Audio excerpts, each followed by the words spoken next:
The City of London, the heart of British finance, a place that likes decisiveness. Brexit delivered a load of uncertainty, not least how many banks would move out of Britain. Many expected the financial exodus to start about now, but banks are waiting to see what happens with Brexit talks. Today, the chairman of RBS told me that a transition period until 2020 could be crucial in persuading wavering banks to spend a bit more time here rather than start leaving soon.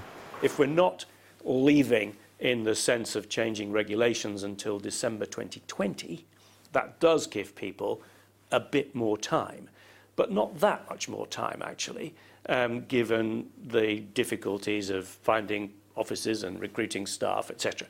So I think that you will see some moves announced in the end of this quarter and the beginning of the next quarter, whatever happens on transition, but you'll see fewer if the transition looks as if it is going to be a standstill right through to the end of 2020.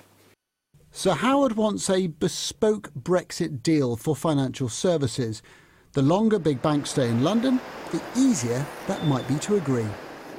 Now, these opinions matter because a huge bank like RBS is knitted into British life, not just because of personal loans or mortgages, but because this bank lends more money to British business than anybody else. So its opinions are bound to be examined over the road at the Bank of England. And what the Bank of England makes of Brexit is in turn bound to shape government policy. The UK's financial sector employs about 1 million people.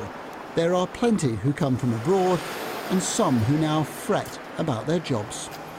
There are a lot of very talented European nationals out there in the city working for banks and insurance companies. How important is movement of labour in these Brexit talks? There are ways and means of doing that. You can have special deals for people who already have jobs, who have particular shortage skills, who earn more than a certain amount. And I think some deal in that territory is something which I think would be politically acceptable and would solve many of the problems of the financial sector.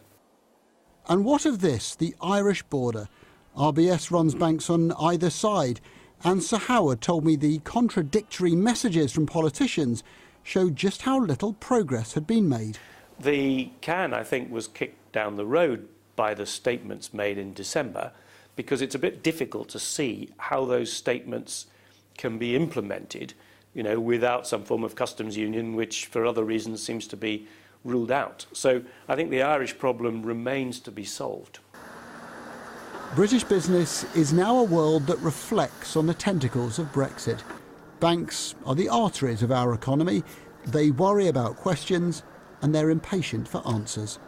Adam Parsons, Sky News.